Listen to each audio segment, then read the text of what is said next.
and Edith Weston. Yeah, sorry, Leigh. Sorry, I just wanted to clarify. Oakham C of E do have their own unit on the school, and then you also have the Park School, which is separate to that. Yes, Oakham C of E have a DSP, which has got some places which will continue to look after children with extra needs. That's a given. We've tried, and we've been very successful, I think, in looking after the primary school age children who've had or shown signs of angst and difficulty. And there's a special unit that has been working in Edith Weston, small numbers, but it's been a very good introduction, and they've been getting very good results.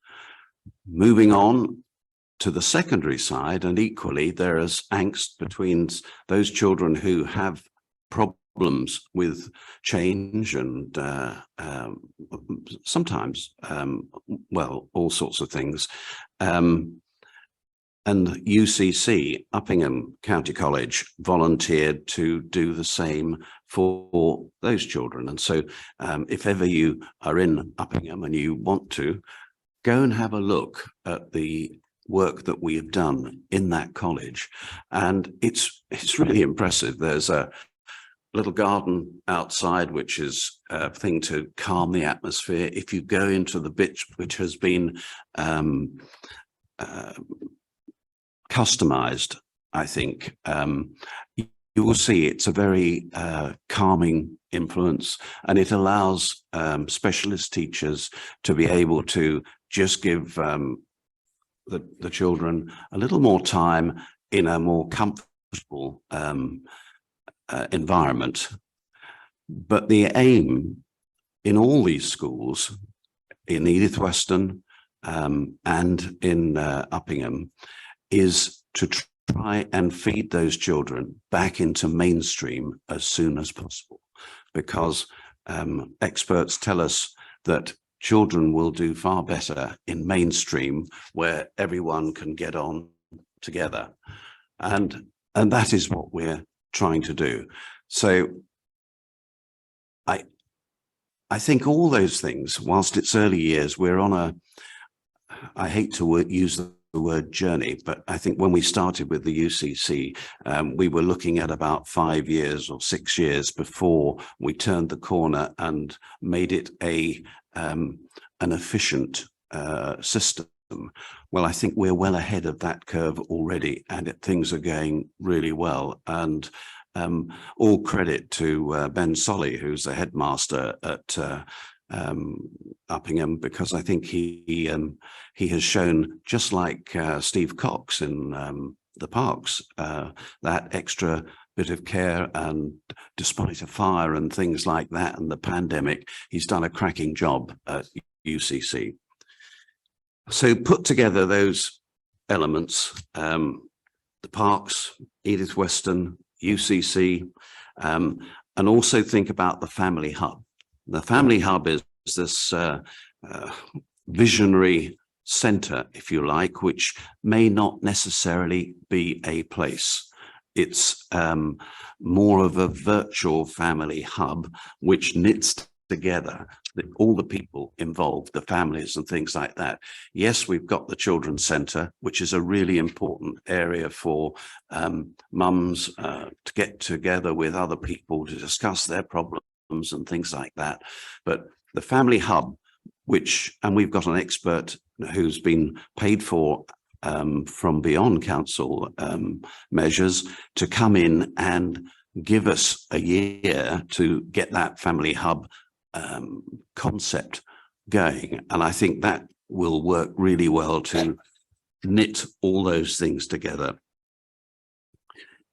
We've also had the complication over the last couple of years of UASCs, the refugees who find their way into Rutland, some on a proper journey, others who've just jumped off the lorry as it's gone through Rutland. And we at the moment have I think 9.5. I think we were 9, but I think we just gained another one. And those folk are doing well. And in terms of, have they got a learning difficulty? Well, yes, I think for Rutland, they probably have, because you should consider them as English, not their language primarily. So much of the business when you meet with them is done with an interpreter along. And we've been lucky to be able to use establishments at both Peterborough and in Loughborough, where they are specialists in looking after the folk that we get through, and it works very well. And UASCs are all now transferring beyond school age, if you like, but the first batch are going well into, I think we've got a plumber, someone who's going on to a musical thing, and they are moving along the chain, so they become producers in the community. On top of that, we have the Ukrainians, and you may be surprised to know that we have some 37 as of this month children spread right throughout our schools. I think there's about 6 each at each of the secondary schools, and 1 or 2 at most of our other primary schools. And those children seem to be doing well. We've been able to utilize, once again at Uppingham, one of the Ukrainian ladies who was a mother who spoke good English and was a teacher. So she's been able to, be employed by them. And that's working well. We've just had a peer review, and if you don't understand the term peer review, it's a bunch of specialists who've come in from our surrounding areas, Lincolnshire, Leicestershire, to come in and do a 2-day check. They've spoken to parents, they've spoken to the young people's councils, and found them to be a very vociferous bunch of folk. And they've just put their report in. We've had a verbal reading at the moment. The written report should follow, I would think, by the end of next week. And of course, you are very welcome to have a copy of that report on your committee when it comes through. But the report was very positive, and I was delighted for the SEND staff, who do put a lot of time into what they do, and they are passionate about trying to do the right thing for our children. I was at East Midlands this week at a safeguarding meeting across the whole patch, and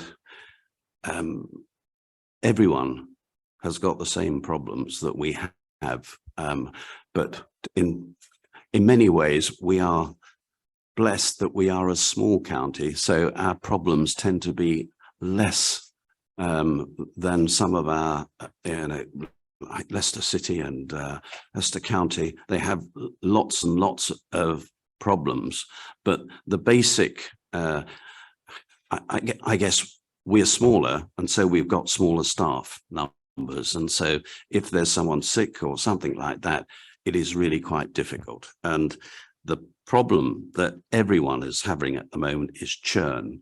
It's people leaving. That I don't know what the pandemic's done, but it seems to have had a real effect on a lot of people who are now looking at what they do and thinking whether they want to continue to do that or whether there is a different way of earning their living. And there is big churn.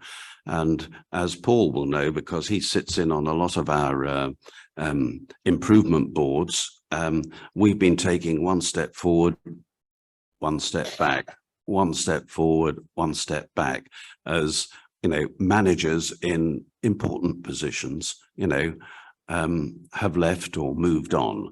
And it has made life quite tricky, but I'm confident that the ground rules have been well set, and what we need is just a position of a bit of stability to take things forward and keep things moving in the right direction.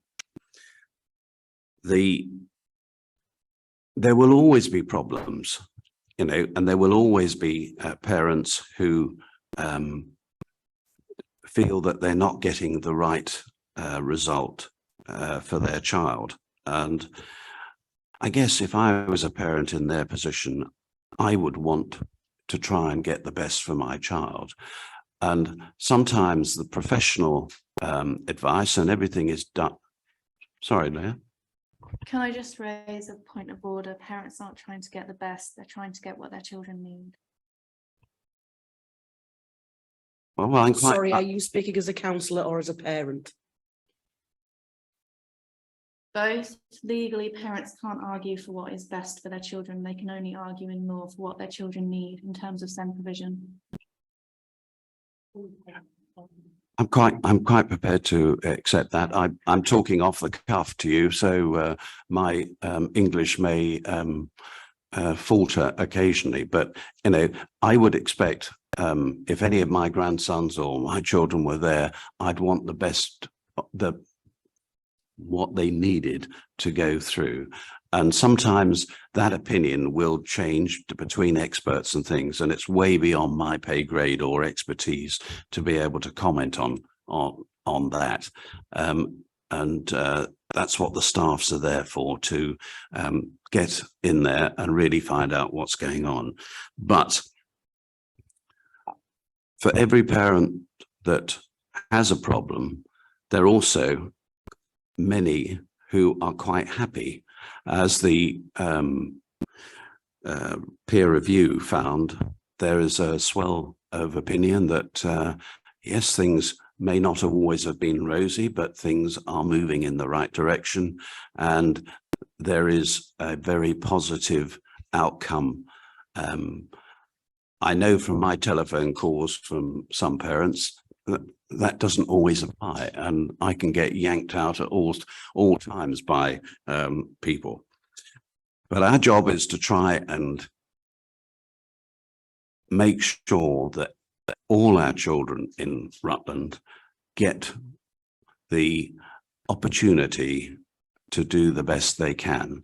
At the moment, if you look at our medium-term plan, you'll see that the SEND budget is about £1 million overspent. Okay, and that can be, I sign off things for £500,000 for one child or two children for 3 years or something like that. It can be a very expensive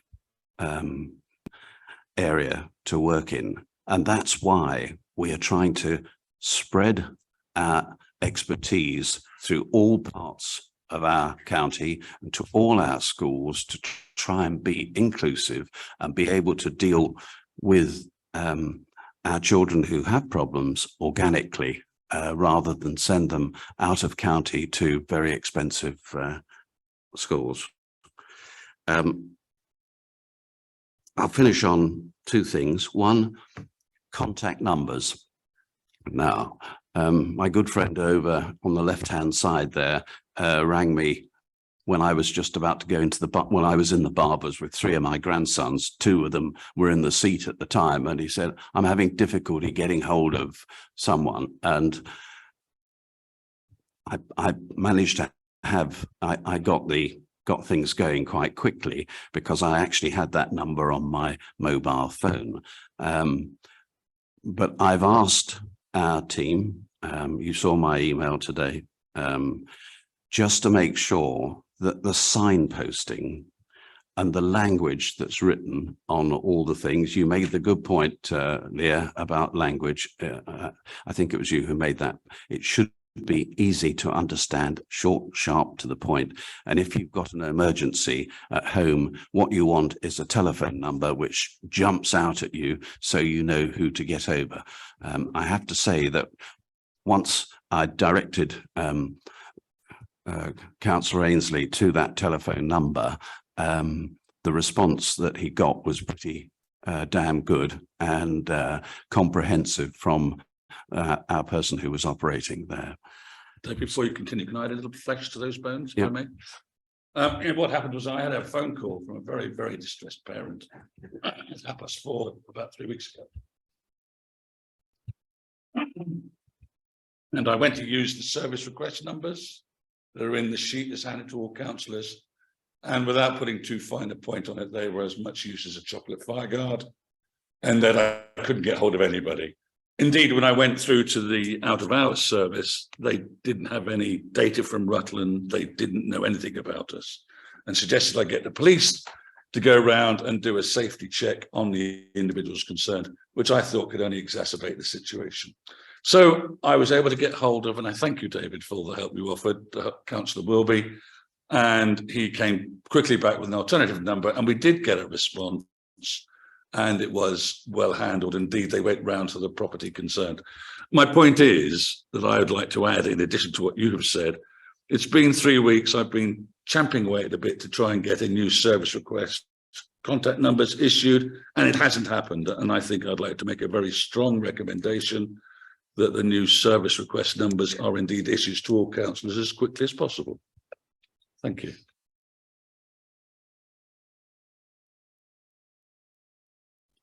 And I second that. I second that.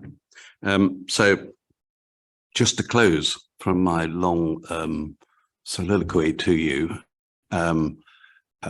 children's services, I didn't cover education because you know that we've just recently come out very well on all the educational ticks in the box, and they're doing well at the moment. With any school, you can never sit there pretty because you know that something will come around the corner and put you off the stroke. But in terms of children's services, we're not perfect. And I guess we'll probably never, ever be perfect.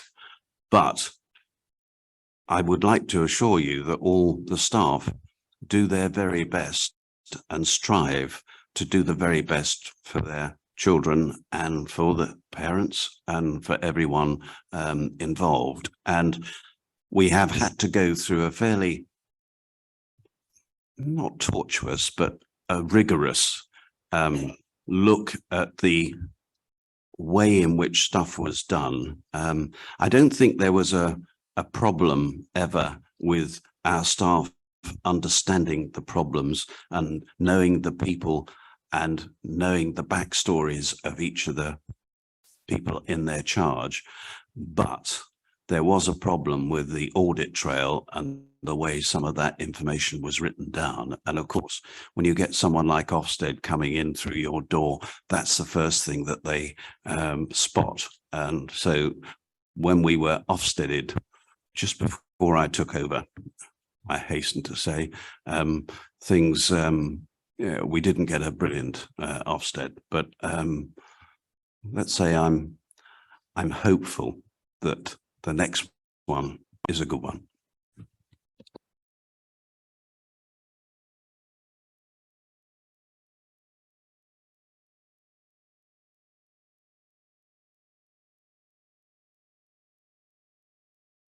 Thank you very much, Chair. I think some things don't alter at all, so I hope you'll take my comments and questions in a positive way. We've had a very, as long as I've been associated with the council, very good approach, needs driven as far as acute cases are concerned, and the impact, as you say, can easily be 500k on one child. So, but we've never shirked that responsibility. I don't think that has altered at all. What I would like to ask you, when originally the parks, and of course there weren't academies at that point, again, equally emotive, but the scheme that was put in place, if I understand it correctly, was that in each primary school, certainly, I'm not so sure about three secondaries, there would be a designated teacher who would get the support and the training and links, if necessary, to the parks.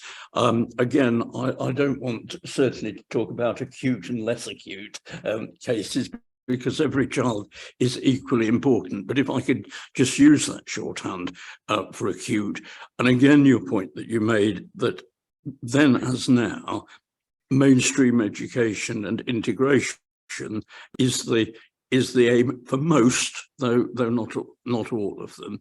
So therefore, there was a county-wide, I don't know whether it's ever fully implemented before academies started to happen, but it was certainly the intention that there would be a county-wide provision and links in all schools. With the advent of academies, this is really the focus of my questioning.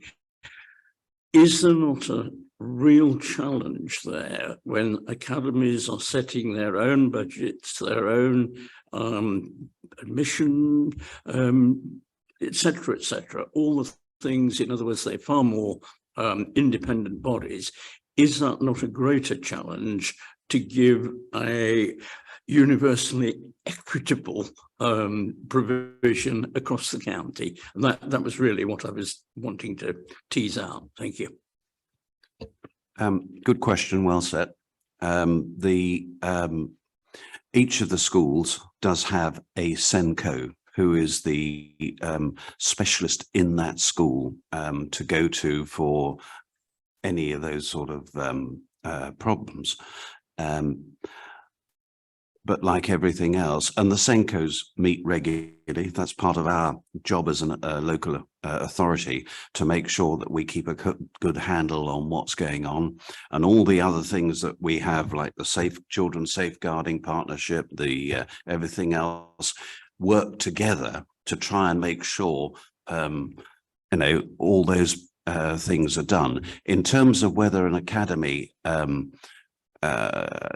it's more difficult. I would say when I started with education 7.5 years ago, there was a different viewpoint from those people who were just about to become academies, that they wanted to, we don't need the local authority.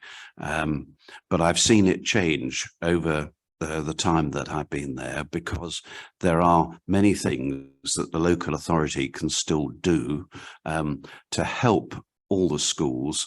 It's just like the Learning Trust and things like that, to make sure that best practice is pushed in, and you use the county push to try and get things. What I was going to say, at that East Midlands safeguarding meeting this week, they've now put, and they've just doing the interviews now for 2 nurses who will be specifically there to chase up things like any late dental checks or health checks or things like that, things that have been sliding, because at the moment there is quite a lot of sliding in the health service. And so that was I was really pleased to see that. I did wonder whether they'd actually got the personnel to fill those slots, but they were doing the interviews. So, that sounds like a good idea.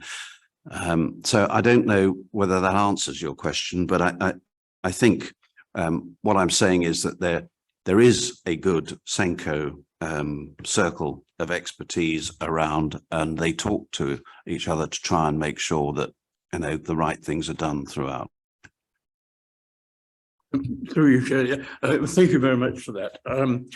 It was simply that when it was an early A, and you're seeing perhaps the pendulum swinging back a little bit, we had got far more control over, what should we say, the uniformity of provision, but that would seem that it is coming back, which I think can only be good news. And I mean, as for the future of the parks and its relationship, I mean, it was worrying to hear that they were down to 2.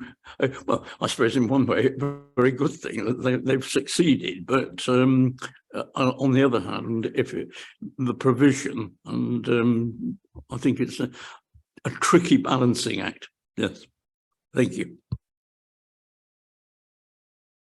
Sorry, Councillor Townsend.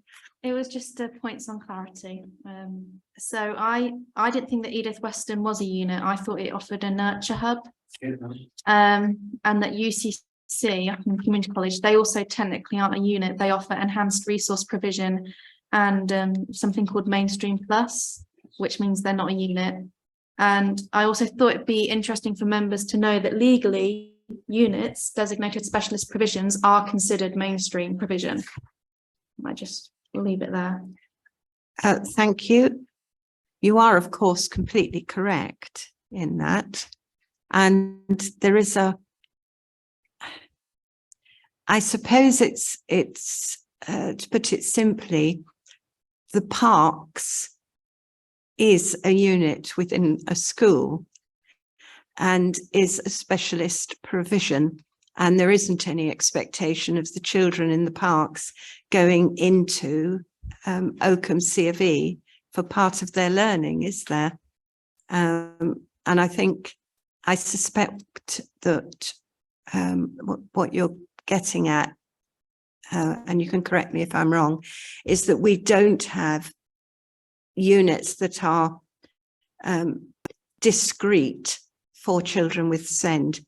We are expecting them to be that the what we have at Edith Weston and UCC is enhanced provision to help those young people back into a standard school environment. Yes. I don't know if I can comment with conflict of interest. Well, that's going any to, further. okay, well, I will ask my question now because it is related to that. And it's, I, as a ward councillor, don't have very many SEND issues come to me, and I haven't over the years. But then we are a small county and I represent a rural ward anyway, where we tend to have a slightly higher older population, so not so many children, full stop. But those who do come to me, and I've had more in the last year than for quite some time, are secondary aged children who just don't fit in an ordinary school. And the parents feel, rightly or wrongly, and I don't want to comment on that, that we are not offering an appropriate provision for their children. Now, I can understand a child who is fragile, I think might be the word I'd use, regardless of what their specific diagnosis is, would find a standard secondary school difficult. Are you coming across that as a problem and discussions as to how it might be addressed? Yeah, and I'm just coming back to the way you described the, I call them units because I'm a military person, but you're absolutely right in your terminology, as you were, in terms of their enhanced provisions at all those places. In terms of the secondary, that's really why UCC was our enhanced provision there was put there so that they can try and sort out the secondary age group. If we have problems with the children beyond that and they can't find the right sort of education within those schools, then we have to go outside the county. And you will know that there are several schools just outside the county where there are places, they are expensive, and unfortunately those places are running out as well, because there is a great demand from all, as I said before, we're a small county. Mm-hmm. You think of our neighbours across the road, and particularly on the pandemic, where behavioural standards have actually gone down considerably at the moment. Most heads are having more problems, particularly in the secondary school. We had the schools forum the other day, and I was hearing that, you know, it is prevalent that they are having problems, but that's the only answer I can give you at the moment. Sorry, I just want to be clear. UCC is not a unit technically. The only unit in secondary provision in Rutland is at Catmus. That's a unit on a secondary school. And then if you want fully specialist provision that's not independent, then you're looking out of county. UCC only offer the enhanced resource provision mainstream plus, but it is not by any definition a unit. And I think they were very clear on that when they made it. You and I seem to be getting into a difficulty on the word unit, and I'm apologise for that. But it doesn't. There are no DSP places at UCC, but the initial results coming from the way things are going there are looking as though they go through their enhanced provision, get that extra attention and everything else, and so they can rejoin their colleagues in mainstream without many problems. I just wanted to be clear for people listening, because people listening won't understand the difference between units, what UCC offers, and then the DSP, designated specialist provision. And that's why I want to be so careful on the wording that's used. I think we understand that, and Councillor Wilby did clarify that he was not using the word unit in the legal sense, and I thank him for that. And indeed for the presentation that he's given us tonight, which I felt was very clear and to the point. We asked him to talk to us as well, so thank you for that. I do have a couple of questions while the rest of you are thinking of questions. The first is, you were talking about disseminating knowledge from parks to other schools. Have you any schools, I wouldn't want you to name them if you do, but have you any schools that have been resistant to that offer of training? No, in fact, I think every one of our primary schools has got involved with enthusiasm, to be honest, and there seems to be a real will to succeed. You know, it's always difficult because the schools are going through churn just as much as we are at the moment, and with influenza and COVID still about, there are gaps in schools and things like that. But the overriding sense I get from my specialists is that everyone is for it and they want to do it. Now, it's not something that will happen overnight, and it will take a little time, but everyone is prepared to take on the training and to do everything. So I'm positive, you know, about it. Thank you. My second question is going back to the secondary aged young people. Integration is wonderful in theory and is pretty good in practice if you've got the skills in the schools to be able to manage a variety of children's needs. However good it is, there will be some young people who do not cope in a mainstream school. And my sense is, whether it's exacerbated by COVID, I don't know, but the sense I get in my ward certainly is that we are seeing more young people who are what we might in the old days have called school refusers. And that's a very unfortunate term, because I don't think they're refusing to go to school. I think they just can't face going to school, which is quite another matter, and can't thrive within school, which is more important. Is the data that you're getting, and it wouldn't be shared with us because the numbers would be too small in the size of Rutland, but you'll be getting it.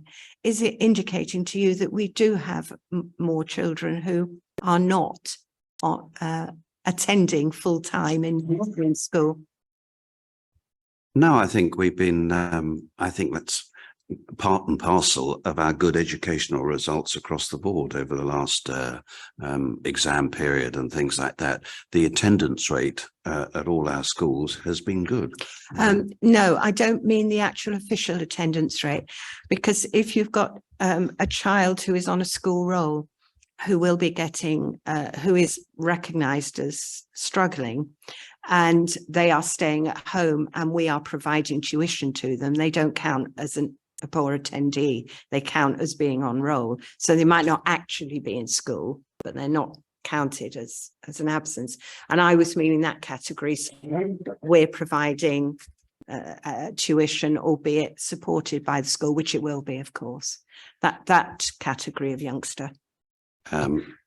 I could get you those details very clearly through the specialists, but my gut feel is whilst there may have been a slight rise to norm, then we are still in a pretty good place. Okay, thank you. Questions from anybody else? No? Well, can I thank you once again for coming and also waiting through the rest of the meeting till we got to your part. I think it was a worthwhile session. It was certainly interesting for us. And to have a bit more clarity over what's happening at the parks. I don't think any of us who were on the council long enough to be here when the original park school, when it was a school, was closed and the was attached to Oakham C of E when it was rebuilt. I don't think any of us would have imagined the numbers getting as low as they are now. So that in itself was very interesting. And whether, well, I don't know what the reason is, there must be reasons. But thank you very much for that. If there isn't anything else. Thank you very much for listening. And Leah, thank you for your bits of clarification. I'm not the professional. I'm afraid I'm a pretty raw individual on the touchline in many ways. But please don't stop asking the questions. It is our